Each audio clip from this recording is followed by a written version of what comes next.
Assalamualaikum. Bonjour à toutes et à tous. Le 14 au 5e mois 2023. Meɗen salmina nokku ka wonɗo min andintina on meɗon ka ɗerewol nawna Chili Thérapie. Partagez le live, nous sommes ensemble pour 30 minutes. Merci la famille, ça fait longtemps. Bonjour à toutes et à tous. Haray bana adama on si tawi yimo e nder deejere wonki haray ɗum ɗon no andito e makko nde tawata o ɗaɓɓayi fof yiɗi mo mi fillito si tawi hiɗa deeƴi si tawi hiɗa e nder ɓurto when you are at peace, si tu es en paix, maande neɗɗo on hino ɓutti nder makko on no ɓutti a tawa neɗɗo on ɗaɓɓa nde fof yiɗatamo nde fof jaɓatamo nde fof famata gonga makko kan. Merci la famille, Amadou Tidiane, Amadou Saïdou Diallo, merci.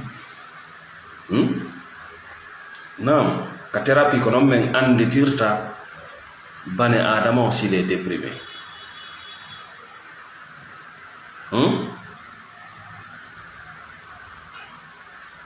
Filito Rahim Ba, merci depuis New York. Voilà. When you are at peace, you don't need everyone to like you. Si tawi tun ko gonga, si tawi ko gonga, you are at peace, tu es en paix. No ɓuuɗi a ɗaɓɓa yo ɓe yiɗe. ɓay mi haalde hunde wotere, dambugal naatugol jahannama ka aduna ɗo ɗaɓɓugol yiɗe.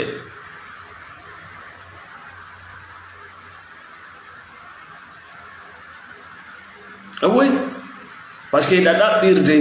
goɗɗum yimɓe ko ɓe alana e hoore maɓɓe. Neɗɗo mo yiɗa hoore mum o hiɗe jonde on. Neɗɗo mo yiɗa hoore mum bane adama ko ɓuri hewde kon o yiɗa hoore makko. Bane adama ko ɓuri hewde kon o yiɗa hoore makko. O yiɗa seede en yiɗa ko newi. Allah addani en diina newika mais en falaka ko newi. Suɓiɗen feddeji en yiɗa ko newi. Diina kan no seediti ɗum annabi Moussa e jama mum ɗo. Goɗɗo maayi feewno annabi Moussa, ɓe ari ɓe landi annabi Moussa. Annabi Moussa ko honɗum men waɗata men anda ko hombo waɗa. Annabi Moussa maki itte nakke. Mais c'était très simple. Bane adama yiɗa ko newi. Tentini so heɓi jawdi ma so jangi. Bane adama yiɗa ko newi. Tentini si tawi Allah arsigimo dépense ma o heɓi gandal seeɗa. Là il est complètement compliqué et foutu.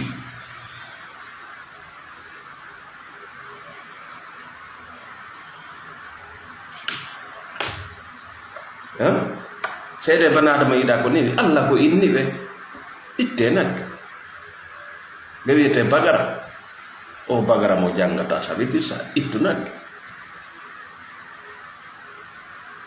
Mais nde wonno ittugol nagge no newi no kanko noon bane adama mo newaki o ɓay mo jangi imo mari jawdi ko jomo dambe. Voilà, ndar no ɓe poɗiri noon.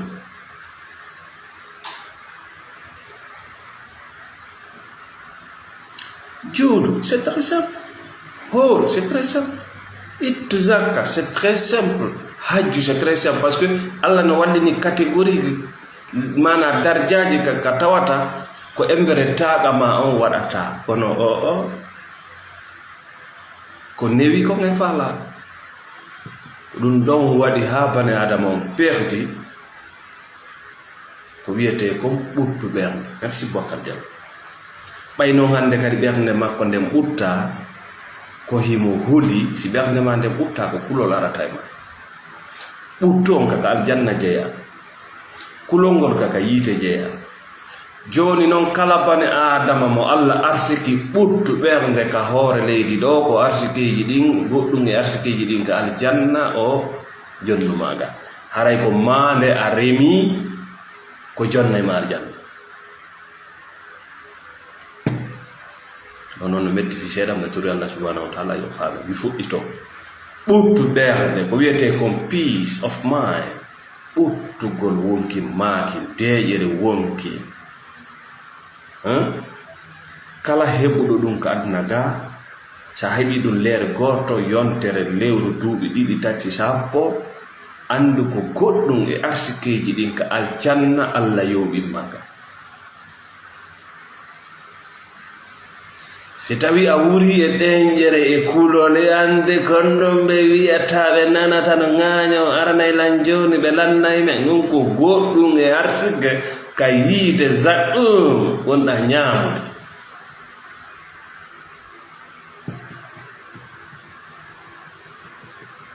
oui c'est ça joni noon maande minen ka thérapie nde min anditirta o alhaali mo woni e mum fewɗo ni wonki makko kinno deeyi ko nde tawata o ɗaɓɓa o ira peɗa yo goɗɗo yiɗumo c'est pas son business ça no ɗum hay maapinamo yimɓe no doga no naata e nde fedde yalta naata e association doga naata e o groupe ko goɗɗum mo huuli ko goɗɗum mankiri mo ko wiyete peace of mind deyre wokki manki woni o ɗaɓɓi noon ka o heɓata ɗum parce que c'est un état d'âme ko wonande c'est une croyance na ko goɗɗo jonnayma personne ne va te donner la paix eɗen sikkude goɗɗo no wawi en jonnude non personne dans ce monde parce que ka nder ɓernde woni no woodi noon piiji ɗi tawtinirta shirku tawtinirta e deƴere wonki naafiɗanka ko tawtinirta e deƴere wonki faasiɗanka ko perversité miile hoolareji penale ka diina vivre dans le religieux ñamergo di ɗum tawtinirta e deƴere wonki ronkugol ɗaɓɓirgol halal ɗum tawtinirta tooñe sidi mo nene marama jallo soir merci tell me merci donc haray when you are at peace you don't need everyone to like you that's right no sa yi tu goɗɗo o yiwrakiɗa no dariɗa o holde taliɗa o yi wimo iɗa ñamde leggal wiyetengal saɓɓum aljanna ka Allah andinata yiite ɓernde ma nden kañum no seediti kon to wonɗa aljanna ka Allah andina gasi ɓerde ma nden no ka nder ɓabru ɓanduma annami waniray daga gabre foyre ɓernde ma nden no seediti hon to wonɗa merci alpha Habib Ba donc a taway neɗɗo on o ala tinnade fiyo goɗɗo yiɗum a taway ka makko c'est ok te wonno kanko tigiri o yiɗa fof na ñametiji ɗin fof welatamo na yimɓe ɓen fof aray kanko chefi c'est ok andi kadi si yimɓe ɓen yiɗama tawa kadi ɗam itti ella e mum a yaltali tawa o yiɗa ton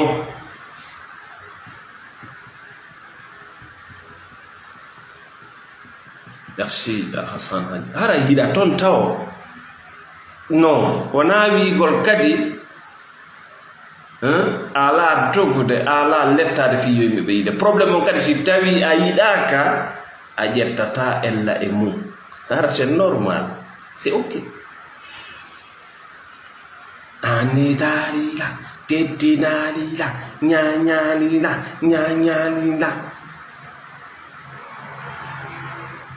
c'est-à-dire am yimɓe ɓen ala droit kama goɗɗo ala droit ko am mari droit tu ne fais que réclamer tous les jours kadi yettu nene Amadou Bari Seriante merci depuis l'Allemagne hara kadi ɗi mun ɗum c'est ok c'est normal kono no duwa hara yiɗaka haytata e lay mum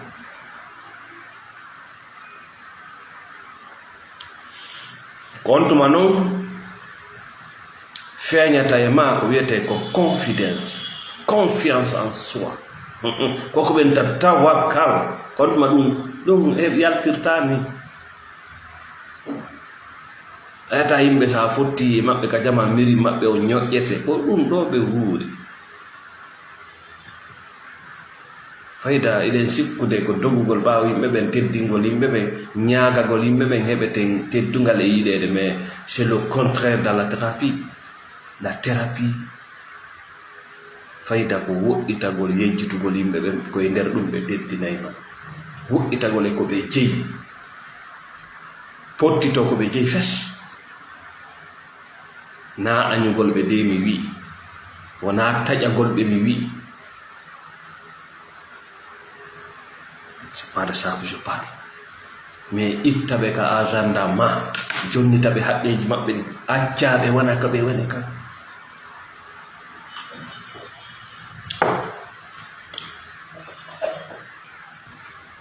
may on mo noon heɓata ko wiyete kon la confiance en soi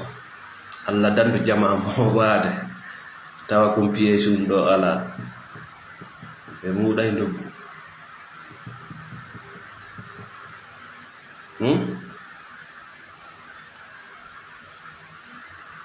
koko wiyeteɗo la confiance en soi hoolagol heɓi nde ɗo hoolare ɗum hande kadi tawa you are okay with yourself tawa hande kadi ala probléme fima ala probléme couleur ɓandu ma ndun no wayi ala probléme niiƴe ma ɗen no wayi ala probléme ko leñol on to yiwɗa ala probléme yiɗa mari a mara ala seɗen no yurmi ala ittude ella e koyi duuɓi heɓoto heɓotaka jawdi heɓoto heɓotaka no wori ka bugue ɗajuma ala sifaji pi ga ok with yourself a fini bimbinange no wujji nge wujji a fini hinge rawni c'est pas ton business c'est pas dans ton contrôle naka huɓandeji ma woni ko woddanma ko sa yalta iwloɗa ma sa wonta ga suudu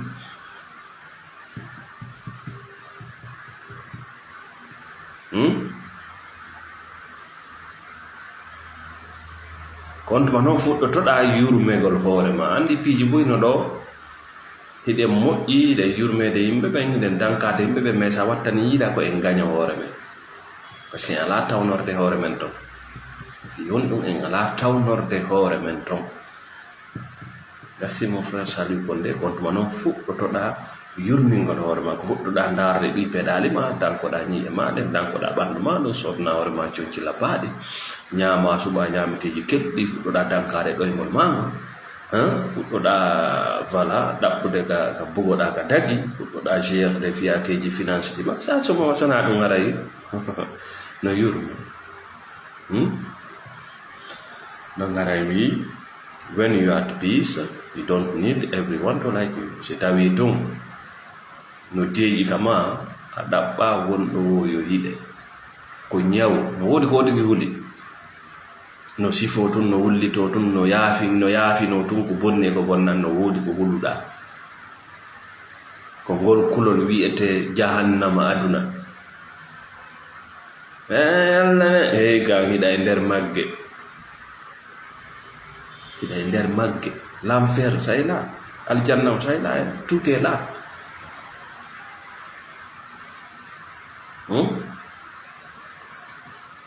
jon noon ko on tuma noon wawata yurmede hoore ma ko on tuma wawata yiidude Allah subhanahu wa taala ko on tuma wawata jaɓude mo wonɗa on ko alda e hersa wayno hersiri hoore mum andi j'accompagne beaucoup de personnes mi tawa hiɓe hersiri hoore maɓɓe wona fi a bonni goɗɗo hanki wona fi a bonni goɗɗum hanki wona a hanki ko hande a yafanto hoore ma taw lorraji ko loruɗa yimɓe ɓen ko hankintu accepte a yafanto hoore ma taw c'est là non na kamɓe yafanto ils vont jamais te pardonner ɓe yafantako ma ɗum ta nanu bani adama no inna mi yaafi ke hey kamɓe yafantako ma aduma mais an hiɗa wawi yafanade hoore ma pour tourner la page hiɗa wawi yafanade hoore ma fiya fuɗɗo question sa fuɗɗike question ka nder question ma moƴƴereji ɗi waɗata ɗon ɗin no wawi fittude ɗiɗa naturellement ça je te le dis naturellement je dis no ewa nawnare hiɗa mari ɗo nawnare ƴetten nawnare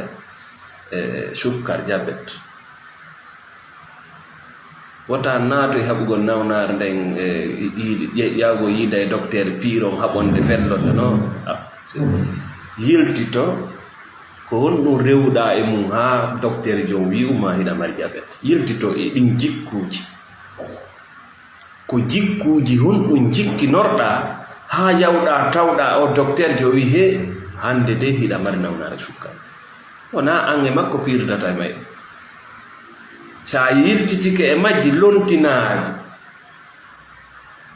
a waɗatano a eltata ɓandu ma no yalta eltano a ñamata ñameteji laaɓuɗi fuɗɗo ñamgol ko laaɓa a suɓatano ñamirta fuɗɗo suɓugol no ñamira a ala ɗoygol moƴƴol fuɗɗo ɗaɓɓugol ɗoygol moƴƴol hiɗa faala bugade hay ala ka bugoɗa hiɗa e stress hiɗa gollude golleɗa hiɗa wonde boss jomo a hiɗa yanganade ayɓe ma ɗum fof no addande nawnare sukkar par ce que c'est là pas que tu vas aller chercher la dopamine dans le sucre ko ɗon noon dogata yaha ɗaɓɓa ko weltinay ma ko e sukkar ara ɗiɗa muuɗa tu hiɗa yara jus tu hiɗa pompa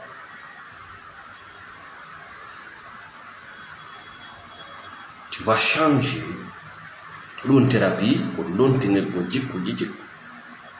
ɗi jikkuji kesi ɗi wonɗa wattorde ka gurdam maɗa ko kanji fittata itta jikkuji bon c'est comme ça dans la spiritualité na ngoy donc accu hersirgol hoore ma mi anda ko no waɗɗa prostitution deal drogue addiction vol escroquerie abus de confiance none wo none e boneji ko waɗɗa a waɗano formation atto arde Allah jonnoma formation non ko arata ka aduna ɗo joyta donné une formation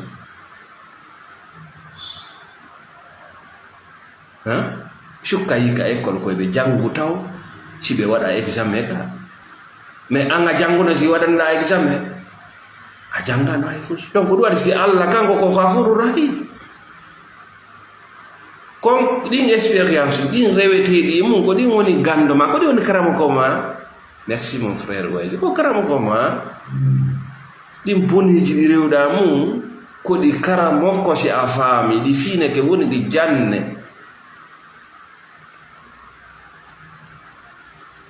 eyi terto on religieux jo terto on naata e yiite ledde gabaro rew yummama rew karam kama rew ma terto ɓen si o yaltayno ka tere kan gesa wono yaltirtana wono wonɗa yaltirde noon o firayno ɓura noon ko woni kon wacca mo firde ko miji ko parce qu'il n'est pas au champ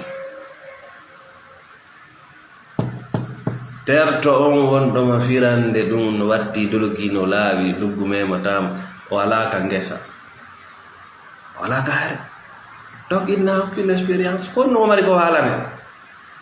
sona kankadi ko haalana terto ɗum mogu ɗum jonnitamo ton ko inde makko woni haalde inde fedde makko non haalde na e inde Allah woni haalde Allah tagi ɗuma o waɗananoma formation ko ga formotoɗa ko sa gayni formation par pratique on essaye non daaro a waɗay taw a rewa e mum taw ko niwre nden fuɗɗortoɗa si yiya daygungu ko majjere nden fuɗɗortoɗa si yiya peewal tan ko fuɗɗori peewal ko kirɗino ɗon pay kum malayika pay kum makko ba ko kirɗino ɗon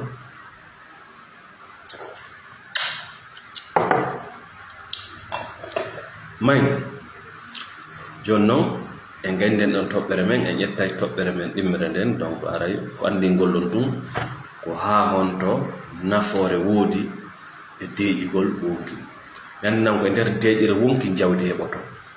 ko nder deeƴire wonki ɓiɓɓe barkuɓe heɓoto ko nder deeƴire wonki cellal heɓoto ko nder deeƴire wonki si tawi a maayi e mum naatoy aljanna hala ko yehi fof koye ɗum ɗa tawa kulol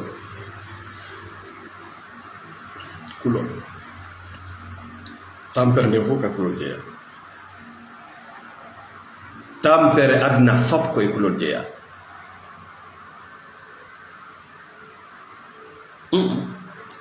jonnon ƴetten toɓɓere men ɗimmere nden so a ndaari yewtereji nelaaɗo ɗin alayhi salatu wasalam, Allah dandu goɗɗo firandema diina e ko wiyete kon religieux. Mi wondiri Allah tagiɗo lam nation ji luttuɗuɗi ɓaawoɗi fof kadna ɗo ko religieux jokkuɗo. Le religieux ñaamirowo diina wawata yiwde haqiqa diina, c'est impossible, wata yaade. Kala ko bani adama ñaamiri no hasi o yiyata ko laaɓi so tawi ko diina, wata yiwde ko laaɓi. Allah ferma e ɓernde makko.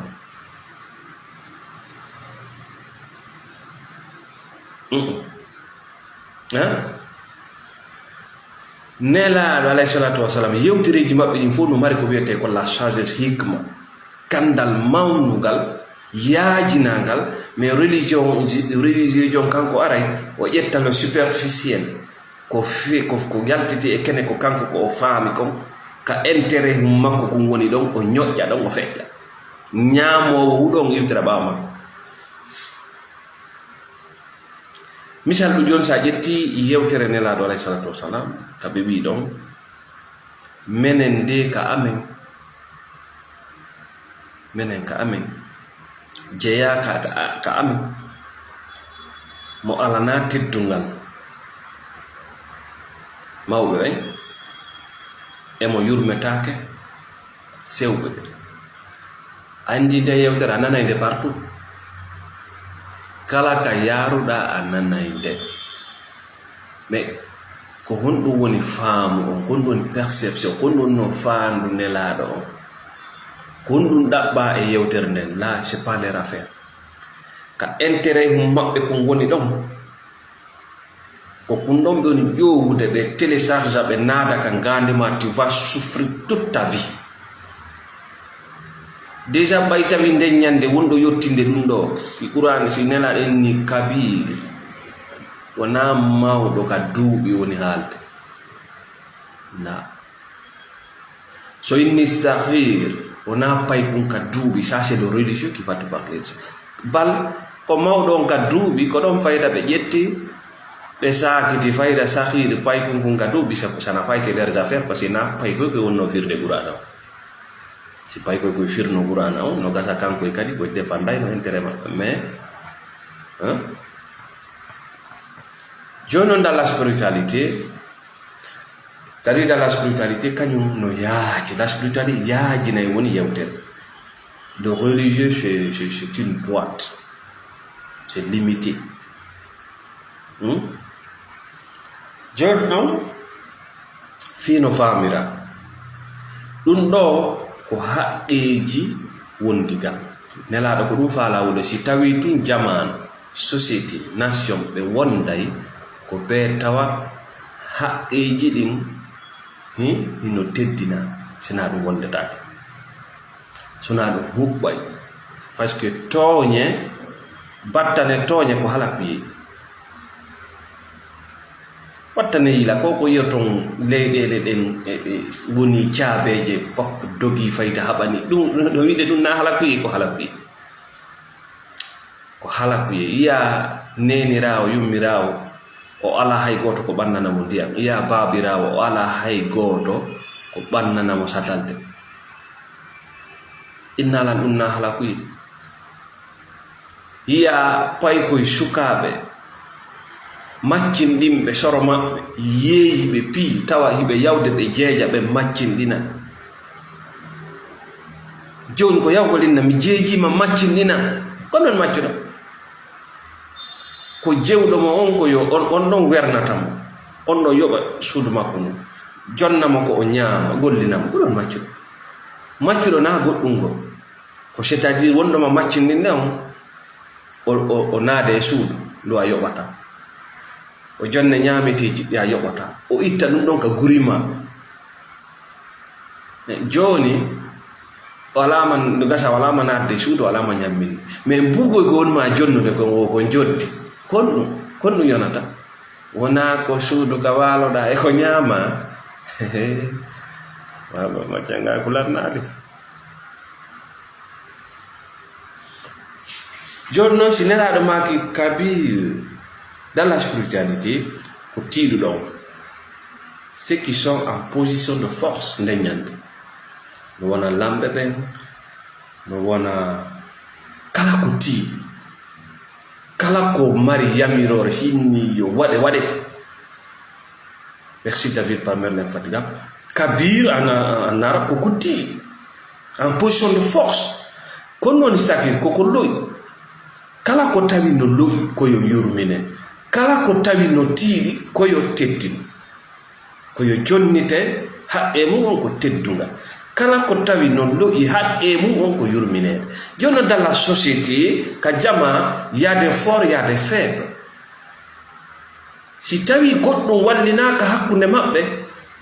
fi les faibles tawɓe ɓen no loyi yo jonnoto haqqe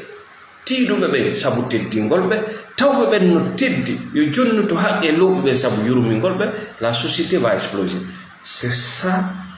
ko ɗum ɗo woni fiiro yewtere Nelaaɗo alayhi salat ka spiritualité. Mais dans le religieux ko mawɓe ɓe koyeɓe kala ko ɓe yamiri koyo ɗofte koyo ŋaañe c'est normal. Mais kala ko ɓe yamiri mawɗo no wona mawɗo mais hara mo loyi. Wallahi mawɗo no wona mawɗo haray mo loyi. Suka no wona suka haray mo tiiɗi hara tawaka yurmintede haray mo tiiɗi. Mawɗo no wona mawɗo hara ko do aɗo yurminede. De Allah dandu en firgol firo photocopie. Mawɗo no wona mawɗo hara ko do aɗo yurminede. Paykun no wona paykun haray mo tiiɗi haray mo duwa jonnitede mangu teddungal par ce que position mo jogi on position tiiɗa. Wana non mawɗo no wona mawɗo haray mo tiiɗi paykun no wona paykun haray mo loyi. Mi wondiri Allah tagɗo laɗo fodde on famali diina kam ka faamu laaɓuɗo on wullay ha tawoyon Allah harana Allah wuddinma o waɗatama bani adama o suɓanama. Kono si goɗɗo jangi Qur'ana andu ko kanko woni yewtude Qur'ana na Allah woni yewtude Qur'ana. Si anga jangani hoore ma Qur'ana si a jangani hoore ma Qur'ana andu ko Allah woni ma yewtude. Ça c'est ça la différence. Parce que oɗa anda neydi ndi o ne'a anda fedde nde wonimo anda hoolare nde o fiɓi anda rewade des expériences qu'il a traversées ko ɗum tout ça produit ses filtres et ses perceptions. Neydi makko ndin expérience ɗum poyi ɗum o yiyata aduna o. Mais dès que tu ouvres le Coran avec un cœur neutre, ça udditi Qur'ana a udditirama ko menen a udditima ko a bani adama ko a lowɗo anda hunde. C'est Dieu qui te parle. Taguɗo leydi e kam ko ɗon gandata oɗa walima fi won ɗum o weƴƴiti leydi ndi imo yuppude ndiyam makko ɗam ko wodanma ko tutugol awdi ndi faalaɗa ko ɓuttu falɗa tuttu ko ɓuttinanay ma koko sofi falɗa tuttu ko kanko do mo yuppude ndiyam ko tuttuɗa wo ko ɗon ɓattade. C'est là que tu vas comprendre c'est toi la solution, c'est toi le problème. Donc hittoɗen yewtere nden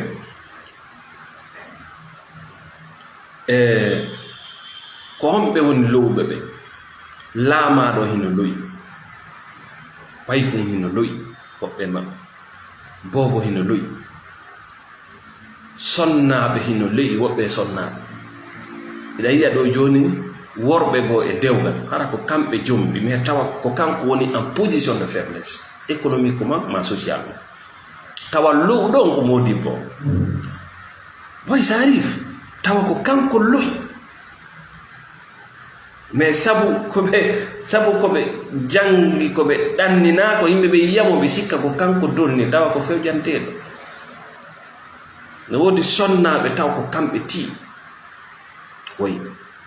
une femme peut être en position de force économiquement et socialement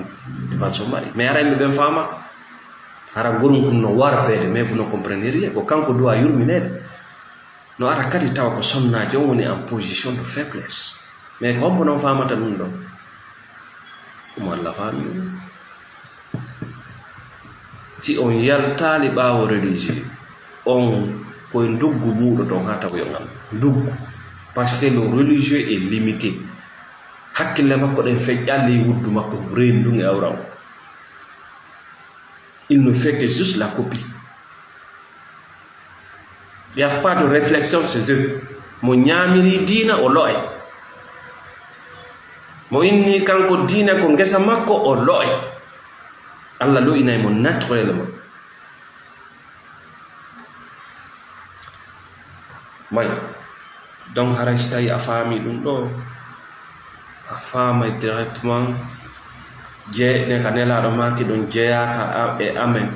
mo teddinta mawbe ben mamo yurminta sewbe ben, ça ne veut pas dire l'âge na dubi di lando ma kala tiidudo ko buri hato jinde mum ko teddinede si wobi o halkay parce que il a une force ko non jonni mo dole de il a une force. Si tawi gorko ko kanko laami ka der gambe onon sonnajo ko gorko mo ɓuri ha to jinde mum na giggo ko teddinede c'est tout sina ɗum o jiiɓay onon sonnago si tawi ko onon woni lowɓe ɓen ka der famille an gorko anda ko gorko ko debbo mo ɓuri ha to jinde mum ko yurminede ana teddinede na hajjinoygol mawɓe makka ñaajiriga mi radde ɗo saku maaro ñolka minen faggata jappa na ɗumata yurmingol mono tawa jaɓugol d'abord ko o woni ko jaɓa miijoji makko ɗin jaɓa wawugol jentagom jaɓa sendadagol e maƴƴo jaɓa faljiriji makko ɗin ko ɗum yurmingol on a quand même woni ko fawdi mi sohlay pare miro esiraɓe 200 fils de ça a tawɓen no ñamude ay way ɗo accaɓe ñamude tawɓen no walade e suudu accay mo jompuɗa on koye suudu o yalti a moƴƴaki e makko puttere jonnugol mo visa o yaha o taw koye leydi tawɗamo ndi goɗɗo lantata ko mo kaydi koye cuuɗi o waloto o yalta o jinda kala ko faala ko waɗa yiɗi ko yonɗu namuɗama na kaso a moƴƴake e makko puttere parce que a jombi goɗɗo a jonnimo kaydi wari e leydi c'est pas un don na moƴƴere ta goɗɗo maccindine sabu ɗum a moƴƴaki e moodi ma puttere fiina heɓanimo ɓikkum jalte so jare on ñamugol huɗo heɓanima ɗiɗo tata ko a moƴƴi e makko ko sonja ka a moƴƴi e makko la fala moƴƴade modima il faut le respecter c'est le respecter l'homme kongol makko ngol wona dow kongol bemma ngol e bandiraɓe il faut ça respecter l'homme wona o respecter la femme c'est l'accepter d'abord que c'est une femme hakkille mon dena goto debbo na solution ɗaɓɓude c'est les détails ko ɗum ɓe heewi wultago gorko ɓuri heewde kon ko solution kanko ɗaɓɓata c'est pas les détails. Ah oui, sa wi ɗo joni misal sa wi ɗo joni gorko miɗa fala ye ñamo e o restaurant miɗa fala ye yaw e o haaju e o peera j'en fiche o tefata ko restaurant hombo duwa ɗo yawde koye peera homba on to non j'en fiche parce qu'il n'est pas dans les détails mais wi ɗo joni sonnaji ma bon o yalta yahen ka restaurant boy wattu o landoto restaurant gon ɗo woni bon ko homɓe gollata toon quartier hombo chic honno wayi ñamta ils sont dans les détails ko ɗum ayi goɗɗo no yeddodira e rewɓe reno kir ogo kuirum ogo goble a hewtika feeta parce que eux ils sont dans les détails.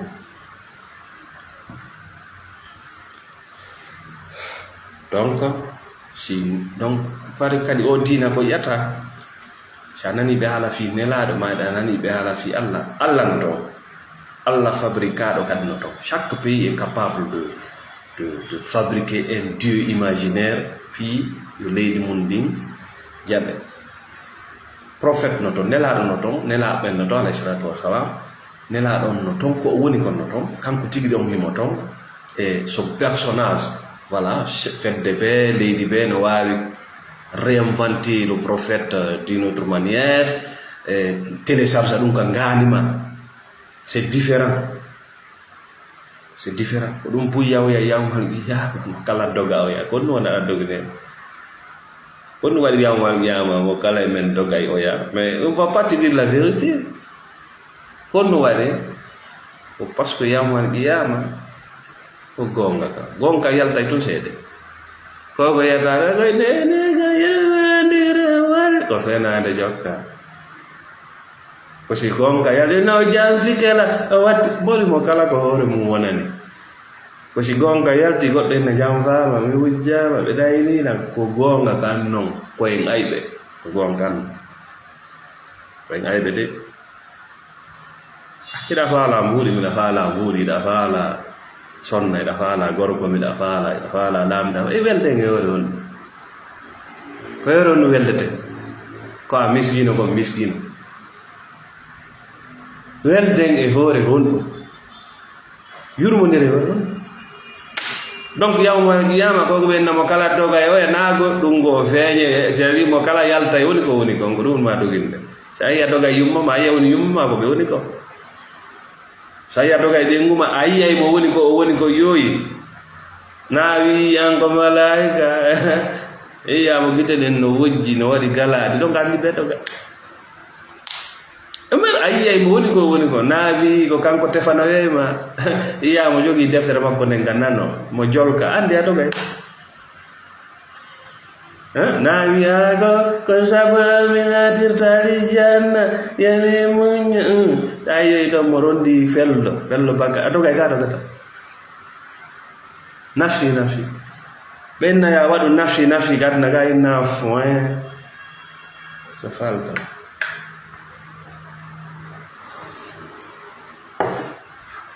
Donc ko ɗum waɗi merci la famille tawɓe ɓen puyi gurdam maɓɓe ɗan ils sont dans le voie du jeu ɓe mari nediji diina ko tawta humodira e gonga ɓe mari nediji aadaji ko tawta no lutodira e gonga wona faux on va pas tout généraliser si gurdam maɓɓe ɗan hewti nokgo sikke hewata ɓerɗe maɓɓe hay ka diina tawa sikke ɗen no heewi ɓe ɗaɓɓi jawdi ɓen ɓe ala famude kamɓe ɗuɗugol julde kamɓe ɗugo ɓe tampi kono ɓe tampirta est ce que allah no woodi allah ala par ce que ko fenade woni ka nder ho ko wodani allah ko weƴƴitugol leydi yuppandi anda ko an andi ko awdi wondu wandinɗo awdi landaka ko kefero ka ko julɗo na kanko tagi on mo wonɗa wiide no mari hunde kaari ɗa jokkude o taga e mo accitiramo ni si applique la formule pum cause et effet donc ya neɗɗo mo heewi sikke e joni noon feddeji ɗin ɗuuɗi allah no haali fi fedde allah anani allah no haala inde fedde yaw ko nder qur'ana sa yaye to inde fedde hay wotere inde mum ngala to ko fi diina allah no yewde ko an e min woni haalde fi fedde feddeji ɗin ɗuuɗi jonnam men anday joni hawjo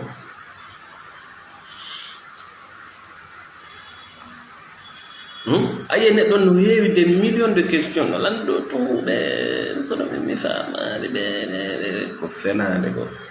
ñoogu woni ka nder ngaani o ronku noon faamude ɗum ko lowteteɗi voilà la place de la thérapie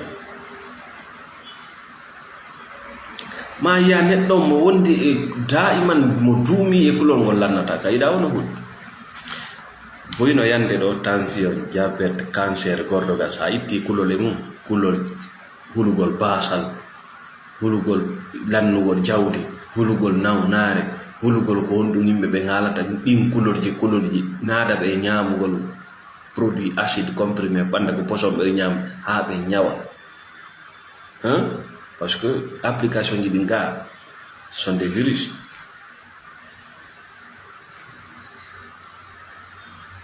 yiɗa ono woni ko onno woni royta onno ɓiɓɓe ɓe woni ande mawdinno yurmi on a fokkutuɗo joni onno woni royta on tuma noon wurna maɓɓe nan jeewa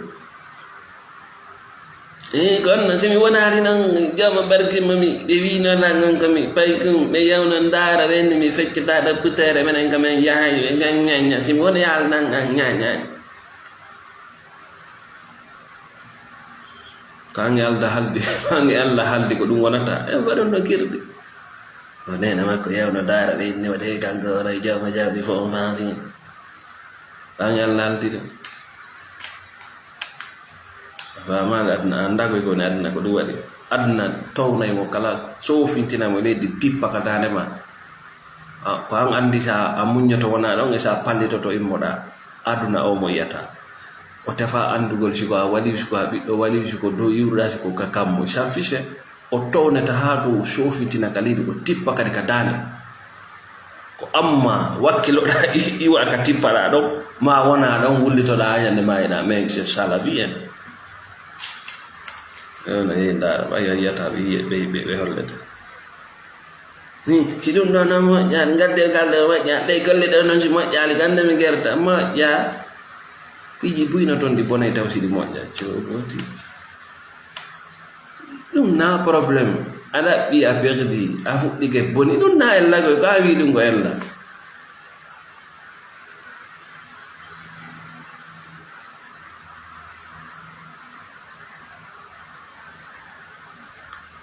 ara non solution on etagol jaba ko bani adama tout ce que j'ai toujours dit ça jabi ko ka bani adama jaba e faljeri jimadi jaba e dando ya jaba e fuki tagol question jaba e change ko mais ça jabal ka bani adama la personne peut dire donc lanno de yewtere men en yettay do gissa goto mana nani tarika goto sifano min kadi beydo ko kala men beydito wonno nam tarika banadama yo hebu hakkil ha ka tawata si o andinama o jaba mana si o ayi ali goddo hollali ma goddo me ko holluma ko jaba dum kadi no metti fi si tawi awdi no neira needi nyamugol hudo sanzo yayi mojjay no gasa ko min woni fa mali. Merci David par Merlin Fatiga, merci Habib Ba partage le live kon woni on tarika on ko hakkunde ngayurni e wien bonorndu e mbabungu nyande go ari tawi ngayurni andi ngayu e bono foko wañay ko buri hewde kon bono c'est un profiteur ɗuɗata wañude mais si tawi ngayuje ɗen wañi o aray ɗon ɗi buyɗe profita ɗe wujja ɗe ñaama kañum e jiga fof fayda c'est des profiteurs joni ko wañete ko ɗuuɗa hande kadi si tawi ko wañete kon ɗuuɗa ngayu no wawi ñamude bono automatiquement par ce que ngayu si weelama ñamata huɗo ñamata baape ñamata haako tew ñamata ngayu wi bono yaw dabbana lan ko mi ñaama do mi ñaame bono no andi o do na ñaama wudo ni bono immi jinde territoire lowre nden e laamateri ndi ngaaye fottoyi e kawo babba enni babba salamu alaykum wa alaykum salam moƴƴere no ɗuuɗi kay wata haray haldama fottama koyo laamu ngun change haray noon ngayu kañum ko an suɓi ngayu de kañum wi'i e ka laamatiri ɗo ko an jonnete laamu babun gon enni awa mbale teddugal no yiɗi teddugal weltori ngal teddugal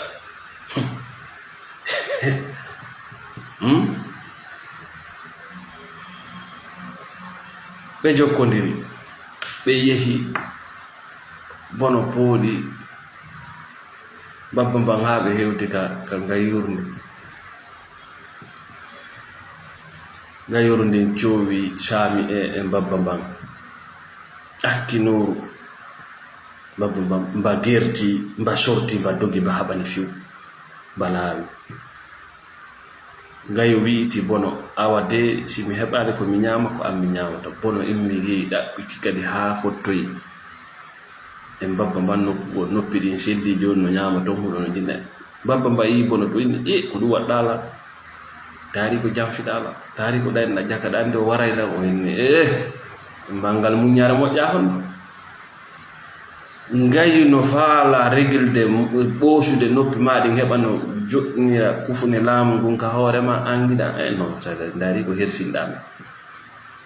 inni babba mbawini ha bon mi faamaade kono noon o barminalannoor ɗo non laamu ko noon laamu ko noon laamu ko ɓe wala ko ɓe satte nde bo seeɗa may ɓe jokki kadi ɓe ardi kadi ɓe ari ɓe tawi ngayu jowti kadi saami e hoore babba mban ƴakki ɓukkol ngol mba gerdi ɗon kadi mba doggi mba haɓani fiw ngayu wi bono aray de min mi heɓaali ko mi ñaama si a addani mi ñaamete bono immi jinde territoire ha fotto e mabba kan noggo